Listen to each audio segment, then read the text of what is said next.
Good morning, everybody. Surfing over here. I am back with some of my recent favorites. I want to say over the last day or so. I've had this out and I've been looking at it. Check this bar of silver out. This bar I bought online from Money Metals, and it was a bit overpriced. I would say premium wise, most definitely. But it was so early on in my silver buying that it really didn't matter, because it taught me that no matter what, I can get cheaper locally. And the guy that I buy from locally, he buys so much that there's really just no reason not to. Man, I love the back. You can just see how rough and rugged this back pour was. They just left it the way that it was. No altering.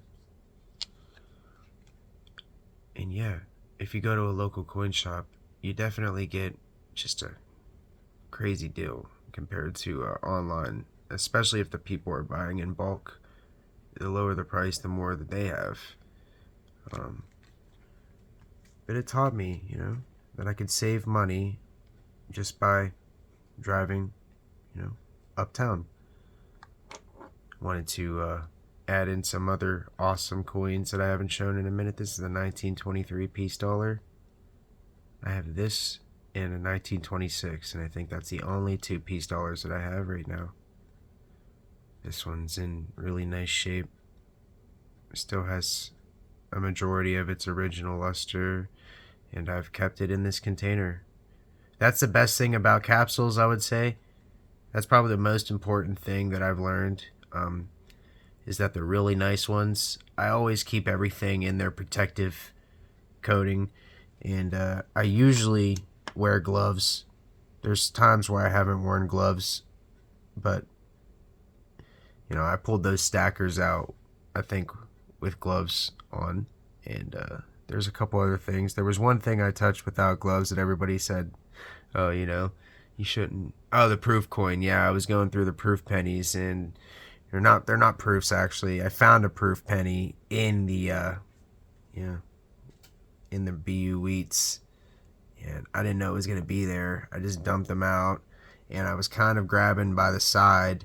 That's another secret. If you grab by the side, say you don't want to touch the front of a coin, get it up on the other, like a little bit, and then you can always pick it up on the side.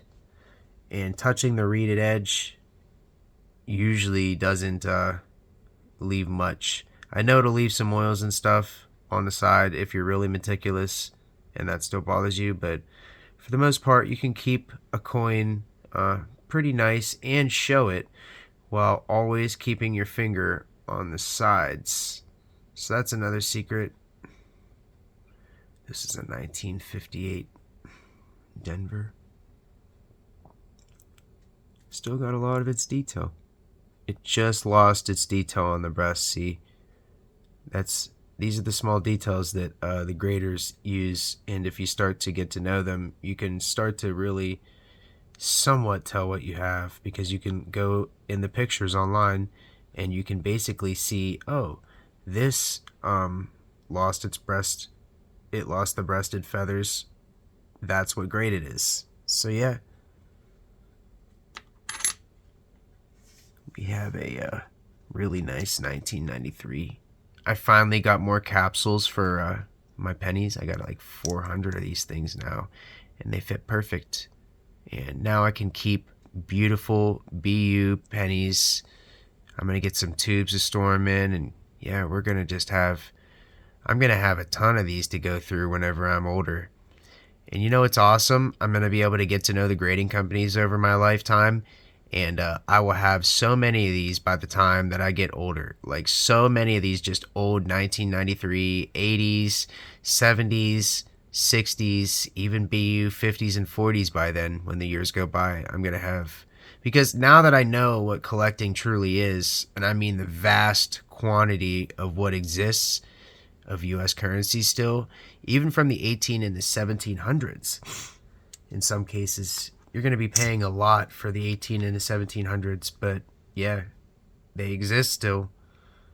You know, this is one of my favorite commemoratives. I just got a really, really good example here. I don't want to touch this coin, but I'll show y'all exactly how I'll get this up the same way.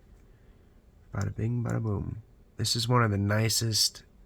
Look at that. It's a perfect, look at that. It goes around perfectly.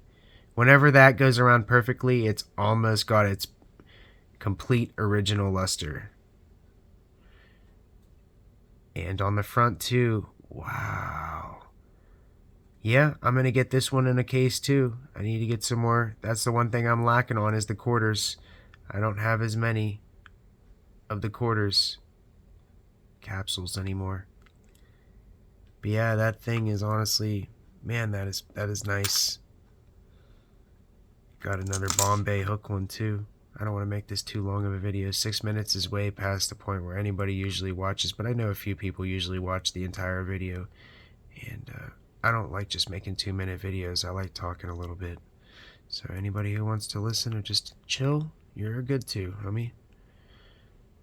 Bombay hook. This is one of my favorite, and I just got a nice, this is probably one of the nicest examples. I think I have a couple that may be nicer.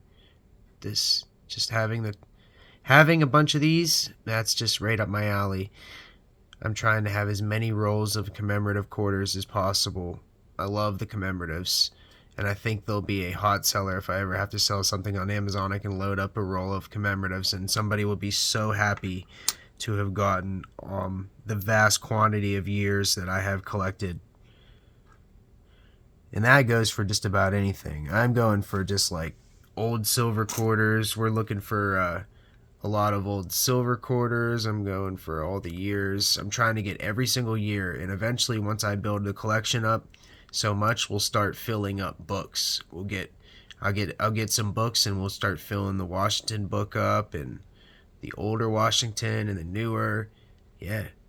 You know what's really fascinating? The newer coins, they've turned around.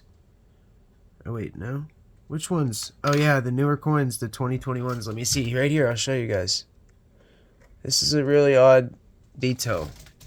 They turn the face around on the coins. Now they're literally facing each other. Isn't that weird? Isn't that weird? I thought that was an odd thing. I just remembered that too. You know, why change the direction? And he almost looks like an Indian. He really has more of like an Indian look than ever, honestly. But no, that's still the same guy, just a different portrait. But yeah, I don't want to make this too long, y'all. Really hope anybody that's still watching has a seriously great day. Honestly, you're a legend if you made it to 8 minutes. I'm serious, and I really appreciate you. I really appreciate you. Yep. Peace out, y'all. See you soon.